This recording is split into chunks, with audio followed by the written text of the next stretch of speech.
لله رب العالمين والصلاة والسلام على أشرف المرسلين إمام المتقين سيدنا ومولانا محمد الأمين وعلى آله وصحبه أجمعين أما بعد.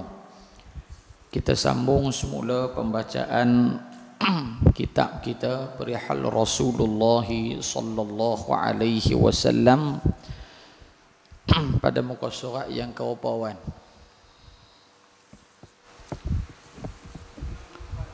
Muka surat 64. Muka surat 64 22. Okey, hak tu kita baca kan?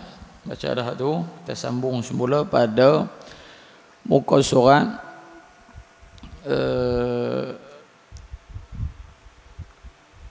nombor 32 muka surat 65. Baik. Bismillahirrahmanirrahim. Qala al-muallif rahimahullahu ta'ala wa nafa'ana bi'ulumihi fid darain amin ya rabbal alamin. Berkata pengarang rahimahullahu ta'ala, Baginda sallallahu alaihi wasallam pernah memberitahu al-unsi al-kadzab. Al-kadzab kalau kita mengaji dalam bahasa ataupun dalam ilmu hadis, al-kadzab membawa erti sebagai laqab, gelaran. Adapun kunyah membawa erti gelaran juga, tapi kunyah ini dimulai dengan abu, dimulai dengan ummu, dimulai dengan ammu, maka itu dipanggil kunyah. Contoh juga laqab Muhammad Aiman bin Sabri Al-Qadahi, nisbah pada orang Kedah. Syekh ataupun Ustaz Fazlun Naim Al-Fatani, nisbah pada belajar di Fatani. Macam itulah. Anak saya nama Mustafa, orang panggil saya Abu Mustafa. Jadi bila Abu Mustafa itu gelaran kunyah yang dia panggil. Bukan kunyah, kunyah lain, ejaan sama, sebut lain.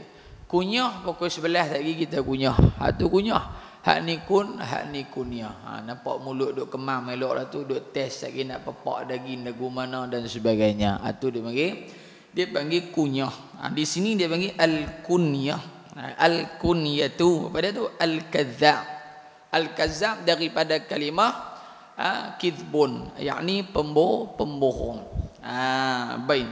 Akan terbunuh dan orang yang membunuhnya turut terbunuh. Sedangkan pada malam terjadinya pembunuhan itu, Al-Unsi berada di Sana'a, yakni di Yaman, dan baginda sallallahu alaihi wasallam berada di Madinah Al-Munawwarah. Jadi Nabi sallallahu alaihi wasallam bagi tahu kat sahabat, wahai sahabat, ada seorang lelaki yang duduk di Sana'a, duduk di Yaman, dia akan dibunuh dan orang yang membunuh dia pun akan dibunuh.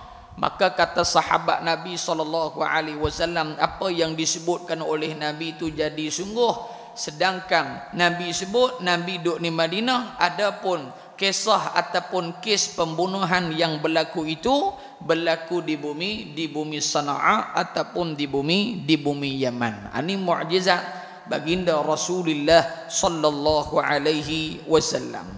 33. Baginda sallallahu alaihi wasallam pernah berkata, berkata pun boleh juga, tapi lebih cantiknya bersabda.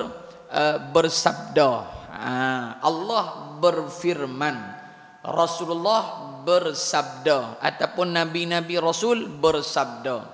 Selain daripada tu berkata. Tak jadi masalah, tak dosa pun. Cuma ulama letak gitu. Dari sudut tingkatannya macam tu. Allah Ta'ala berfirman, Nabi Adam bersabda, Nabi Muhammad bersabda. Itu gitu. Sahabat Nabi Abu Bakar As-Siddiq berkata, mak saya berkata. Tapi kalau mak saya berfirman boleh tak? Boleh, tak ada masalah apa. Tapi tak apa nak kena. Begitu. Baginda pernah bersabda kepada Thabit bin Qais radhiyallahu anhu, kamu akan hidup mulia dan akan mati syahid. Beliau akhirnya syahid dalam perang Yamamah. 34. seorang lelaki telah murtad. Murtad ni makna asal Islam, lepas tu masuk balik kepada kufur. Lepas tu Nabi ajak kita satu doa, Allahumma inna na'udzubika an narji'a ala a'qabina aw nuftan. Wahai Allah, kami berlindung dengan kekuasaanmu, kau jauhkanlah kami daripada kembali kepada kekufuran. Jangan kata murtad zaman kita, murtad zaman Nabi pun ada dah. Bila murtad zaman Nabi, antaranya waktu Nabi turun mai, Nabi cerita pada penduduk Mekah peristiwa Al-Isra wal Mi'raj. Bila Nabi cerita kat depa tak percaya ke Nabi.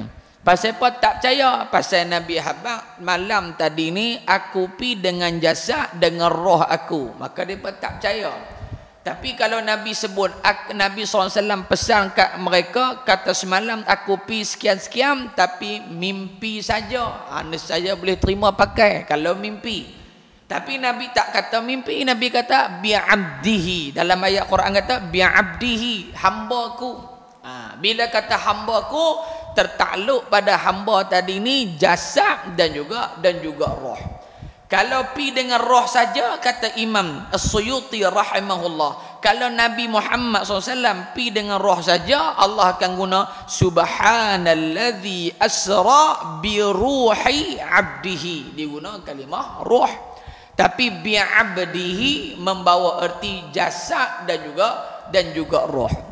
Nabi turun sampai di bawah, cerita ke orang, akhirnya mereka murtad, tak beriman kepada baginda Nabi Muhammad. Sedangkan ketika itu telah ada ayat yang jelas, telah ada bukti yang jelas, depa dah kenal Nabi Muhammad sallallahu alaihi wasallam, tetapi tetap kufur kepada Allah Subhanahu wa taala. Jadi orang murtad ni kalau ikut hukum kena hukum bunuh. Murtad ni dia kena hukum bunuh. Baik.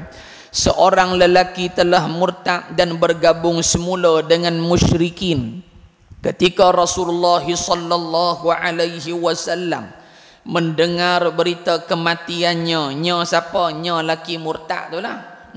Baginda bersabda, bumi tidak sudi menerimanya, ia terbukti apabila mayatnya dibuang ke laut. Ini juga peringatan buat kita, tuan-tuan.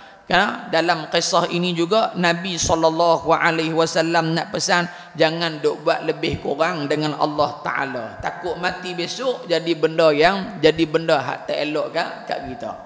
Katanya bekas Presiden Turki nama apa? Kemal Atatürk dialah insan yang bertanggungjawab menyebabkan jatuhnya khilafah Uthmaniyah yang pada ketika itu diamalkan di negara Turki Uthmaniyah, sampai diberi gelaran Turki Uthmaniyah. Bila mana naik Kemal Atatürk, maka dialah jatuh habis sistem khilafah Islam. Bila mana dia mati, apa yang berlaku? Katanya bila orang tanam, mayat dia tak boleh nak duduk dalam tanah. Tanam timbui. Wallahu a'lam. Mungkin ayah-ayah biasa pergi Turki tengok. Tapi daripada gambar yang mereka hantar lagu tu lah, kuburnya duduk di atas tanah, cuma tutup dengan mozaik gitu saja. Ini bukti bahawasanya Allah Subhanahu wa taala tidak meridai dengan perbuatan yang dilakukan oleh Kemal Atatürk. Begitu juga dengan Firaun. Sampai ke hari ini Allah Taala kekalkan Firaun, kan? Sampai ke hari ini ayah-ayah yang pergi Mesir, pergi muzium tengok mumia Firaun tu. Pasal apa?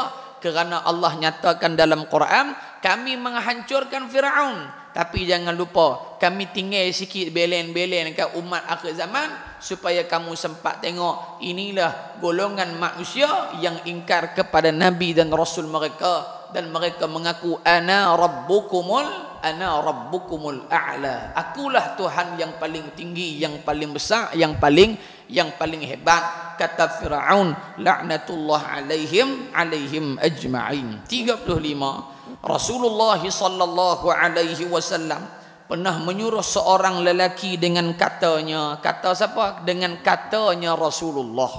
Gitu. Makanlah dengan tangan kananmu. Jadi sunat makan tangan kanan. Makan tangan kiri makruh. Tapi memang tak ada tangan dah bagian makan hak tangan hak mana duk ada lah. Tangan tak ada ustaz oi, ada kaki saja. Pakai kaki kanan. Kaki pun tak ada, dua-dua tak ada. Hak tu kena bincang lain lah tu nak makan hak mana boleh makan. Jadi afdal sunatnya makan tangan kanan. Baik, makan dengan sudu sunat ada. Makan dengan sudu tak pernah dengar lagi Nabi makan dengan sudu. Tapi dengan kita makan tangan kanan menggunakan sudu, maka dapat pahala kanan, dapat pahala kanan. Sebab ada orang kata kita ni kena makan ikut Nabi, makan dengan jari. Itulah makan dengan jari. Kau orang makan dengan tangan. Baik, bila makan dengan jari dia kata kena makan 3 jari pasal Nabi guna 3 jari, tekoh-tekoh makan 2 jari. Baik. Jadi betul tak dia kata? Betul. Cuma Nabi makan apa, kita makan apa. Kena tengok sesuai dulu dengan wakil keadaan semasa. Kalau pergi di kedai makan bihun bihun sup, takkan nak makan dengan 3 jari melecuk habis tangan. Tu tadi dia panggil tak cerdik. Dia faham hadis tapi tak tahu nak guna kok mana. Jadinya apa? Jadi kalau makan bihun sup, makan apa? Makan dengan camca, milaqah. Makan dengan spoon. Orang Padang Menora panggil spoon. Camca tu. Pakai camca, guna tangan kanan, dapat pahala sunat. Nabi pasal apa makan 3 jari? Pasal Nabi makan roti. Jarang orang pergi kedai makan roti nan tu dia pergi tarik tu. Dia jarang. Hak ni perak sangatlah makan gitu. Dia akan apa? Dia akan tarik 3 jari gitu ya. Betul tak maklum? Maklum cicah pun, kalau maklum pergi kenuri makan tupak sekalipun, maklum cicah tu 3 jari ke 5 jari. Keramah terus 10 jari pergi ambil cekok tu makan buah dalam mulut. Tak. Kita makan 2 jari. Sesuai dengan makanan yang kita makan. Pasal saya jumpa kawan-kawan duk habaq gitu. Dia kata enta ni duk bersyarah kat orang Syama'il Muhammadiyah sunnah Nabi pun enta tak faham. Oh boy, kemah tu. Cara dia habaq tu pun macam nak cari pasal. Saya tanya tang mana? Tak betul tak dia kata Nabi makan 3 jari. Enta makan 5 jari, ini tak ikut sunnah Nabi sallallahu alaihi wasallam.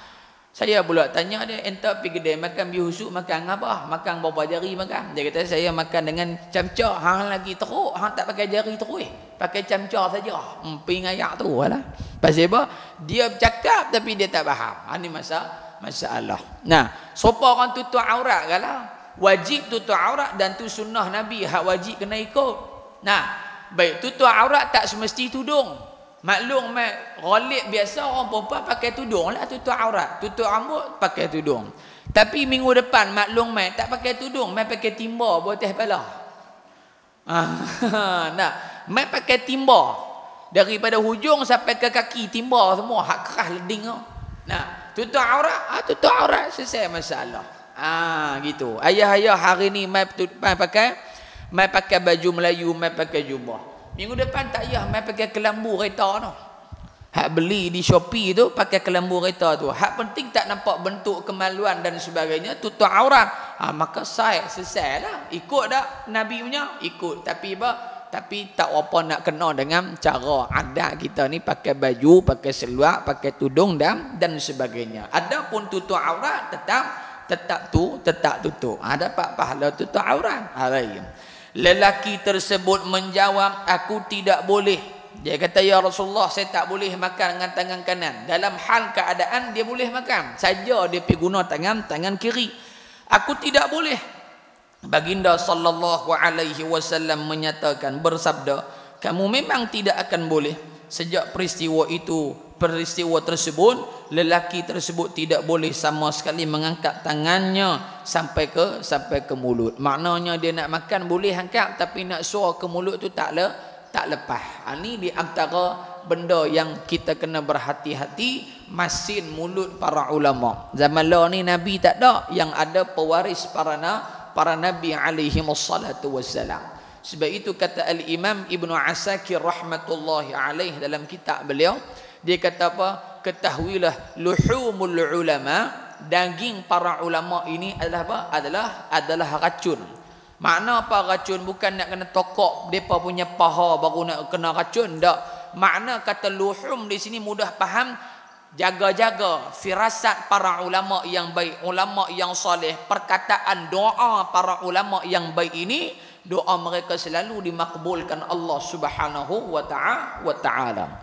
Batu kata Syekh Umar An-Nawawi Al-Bintani rahmatullahi alaih, dia kata apa? Dia kata akhir zaman yafirruna minal ulama wal fuqaha. Ramai manusia akhir zaman akan berpaling tadah daripada ulama dan juga daripada para fuqaha, ahli-ahli fiqh, para mufti dan sebagainya lah. Maka mereka ini akan ditimpakan Allah dengan beberapa jenis bala. Di antaranya yarfa'illahu ta'ala, Allah Ta'ala akan mengangkat apa? Barakah daripada min kasbihim, daripada pekerjaan kerja buat mereka. Allah Ta'ala tak bagi berkah, buat apa pun tak selesai, buat apa pun jadi payah, buat apa pun jadi masalah. Itu tanda tak berkah. Yang keduanya apa maklum? Yang keduanya Allah Ta'ala akan timpakan ke atas mereka pemimpin-pemimpin yang zalim, yang tak baik, yang tak saleh. Yang ketiga, yakhrujuna minad dunya bighairi iman. Keluar mereka daripada dunia dalam erti kata mati mereka dalam keadaan tidak beriman, yakni kufur pada Allah Subhanahu wa taala. Hari ni jadi dah balong, maki ulama ni pagi petang siang malam. Asyik tak kenal dengan dia, jajal langsung lah ulama tu. Mufti tak kenal sikit dengan dia, mufti dajjal dan sebagainya. Jadi bila jadi lagu tu menyebabkan masyarakat akan berada dalam kejahilan. Na'udzubillahi min dzalik. Baik. Pada hari jatuhnya Makkah Al-Mukarramah ke tangan Islam. Apa maksud jatuh tangan ini? Bukan jatuh ke degung itu. Makna kata jatuh pada hari Fathu Makkah, pembukaan Makkah tahun ke-8 Hijrah. Banyak berhala bertenggek di sekitar Kaabah. Berhala ini. Batu marin maklum saya pergi kuliah duha di Matang Sintuk. Di Matang Sintuk Penaga. Ada satu orang pakcik ni, dia pakai kain plekat, pakai tu. Nama dia orang panggil Pak Abu. Orang panggil Pak Abu, bukan Mi Abu. Mi Abu lu start tu, Mi Abu. Ni Pak Abu. Nama dia Pak Abu Seman. Bekas Tok Bilal Masjid daerah Teluk Air Tawak kalau tak silap saya. Dia duduk main mengaji kat, dia buka kitab, kita baca kitab, dia beli kitab, dia buka, baca. Habis pada tu, duduk sembang lah dengan dia, duduk makan apa semua. Tanya dia, pakcik nama apa? Pak Abu. Kan? Dia tak tahu dia siapa, orang lama. Umur 70-an lebih orang, no? 70-an. Lepas tu, Pak Abu duduk di mana? Dia kata duduk koni-koni ke. Main kuliah naik gerek tua. Naik gerek tu belakang dia buah bakui, tak tahulah. Orang kampung kan. Lepas tu saya tanya dia, duduk di mana apa semua. Dia kata saya ni anak murid Syekh Abdullah Fahim. Syekh Abdullah Fahim tu, zaman bila tu. Bila dia kata anak murid Syekh Allah Fahim ni, kita rasa apa? Kita rasa excited. Ni orang-orang lama ni, depa yang pernah tengok muka Syekh Allah Fahim, muka ayah-ayah zaman muda-muda dulu pernah tengok. Maksudnya pernah tengok dia secara hidup lah. Bukan gambar ni, secara hidup terus. Kita pun tanya dia, apa dia haji mengaji dengan Syekh Allah Fahim lama mana? Dia kata lama enggaklah. Apa kita ngaji Syekh dengan Syekh Allah Fahim? Dia kata mengaji syarah Sahih Bukhari. Tu dia syarah Sahih Bukhari, tengok sikit-sikit punya hadis, 5,000 lebih hadis. Berapa lama mengaji? Tak lama 12 tahun. Tu dia 12 tahun kita dengar Allahu Akbar. Hebat ni 12 tahun. Lepas tu mengaji dengan siapa lagi? Sajalah kita tanya. Dia kata mengaji dengan bekas mufti Pulau Pinang Syekh Adnan. Masjid Penaga, Masjid Syekh Adnan tu kan. Mengaji dengan Syekh Adnan kitab Risalatul Mutafakkirin. Daripada awal sampai habis. Lama mana? Khatam dan khatam. Dia kata Alhamdulillah. Dan khatam berapa tahun? 12 tahun. Tu dia takkan kawan ni. Kita duk dengar tu tuan-tuan. Tak ada apa pun kita ni mengaji 3-4 tahun no? Lepas tu mengaji dengan Syekh Dok Malau. Saya pun tak kenal dah Syekh Dok Malau. Hak lama-lama mungkin ayah-ayah kenal. Ngaji dengan tok-tok guru lama, antaranya Syekh Aziz Pendang. Syekh Aziz Pendang. Lama mengaji. Saya pun tanya, kitab apa yang tok guru habis dah? Dia kata jangan duk panggil tok guru, dia kata baru mengaji dia dah. 12 tahun dia kata baru mengaji. 12 tahun. Hak kita tengok YouTube baru 3 kali duk kata mufti dah. La haula wala quwata illa billah. Lorak sungguh orang lah ni. Dia kata 12 tahun mengaji dia kata. Lepas tu kita apa hak tok guru habis dah. Dia kata hak habis dah Munyatul Musalli khatam. Munyatul Musalli. Aqidatun Najin khatam. Durun Nafis khatam. Durus Thamin khatam. Durus Thamin khatam. Yang syoknya Tuhfatul Muhtaj. Tuhfah kita Tuhfah, kitab fiqh mazhab Syafi'i yang dikarang oleh Imam Ibn Hajar Al-Haytami. Dia ada berapa jilid kitab Tuhfah. Dia kata mengaji habis khatam dah ustaz. Alhamdulillah. Tapi boleh sikit-sikit gitulah. Beda-beda kita. Tu dia tengok ulama apa tak. Dia punya tawaduk dia tu turun sampai kita pendek trendok gitu. Duk takut kata hak kita syarah tak ni tak betul. Dia cerita maklum kisah apa? Kisah ulama dulu tok-tok guru hak dia mengaji dulu ni punya dakiknya, punya dalam depa kupas pada kalimah syahadah tu kupas sungguh. Contoh dia kata ulama dulu punya keras ni, punya nak jaga, nak pasak akidah sungguh-sungguh. Dia kata apa? Kalau kita sebut asyhadu alla ilaha, berhenti tang tu, kata mati waktu tu kapiak lah kita. Tu dia. Tak pernah dengar lagi lah kita. Tapi dia habaq lagu tu, nak habaq kata apa? Punya detailnya ulama dulu bahas berakidah. Asyhadu alla ilaha, aku naik saksi bahawasanya ilaha, tiada Tuhan yang disembah. Mampu kita. Ada ke tak ada Tuhan hak sembah? Ada. Kita nafi tapi tak isbat balik illallah. Tak sebut tang tu, kapiak lah kita. Dia kata tak ada lagi hadu ulah sampai tahun tu, melainkan zaman-zaman kami mengaji 70-an, 60-an dulu ni. Nak habaq kata apa maklum? Nak habaq kata orang dulu payah nak cari hak jenis murtad, payah. Tak tahulah zaman ayah dulu nak dengar hak murtad ni payah sangat. Hak tak pakai tudung ni biasalah kita kata. Tapi hak nak keluar agama tu tak ada berbanding dengan yang ada pada hari ni. Cakap ni kira macam tak ada agama. Yang ni berat maklum. Jadi kita kena jaga sungguh akidah kita. Nak habaq kata apa ni? Nak habaq kata berhala tu. Sebab tu pada kalimah ilah dan Allah berbeza sebutan. Pada kalimah Allah itu tidak ada tanda mat pada alif yang kedua. Allah tak ada alif la ha pi gitu ya. Tapi ulama tajwid dia bahas pada kalimah Allah, lam yang kedua itu adanya mat, dibaca dengan mat. Allah dua harakat. Nak membezakan antara Allah dan ilah ataupun Allah. Allah maknanya allata, sembahan orang yang tak beriman. Yang kedua maklum dibaca lafzul jalalah, kalimah Allah. Pada lam yang kedua, lam dibaca dengan lam taghliz, lam tebal. Kita tak baca Allah, tak baca gitu. Sebab kalau Allah maka dia boleh bawa makna sama dengan Allata. Na'udzubillah. Maka dia baca dengan Allah. Lam dibaca lam tebal, lam taghliz. Allah, Allahu Akbar. Gitu. Nah, melainkan ada sebab-sebab yang datang dibaca dengan lam nipis, lam tarqiq. Lillahi ma fis samawati wa ma fil ard. Maka ada baris kasrah sebelum lam itu. Itu panjang perbahasan dalam ilmu tajwid. Cuma kita nak habaq tentu beza dia. Baik. Banyak berhala bertenggek, yakni keliling Kaabah 360 jenis berhala.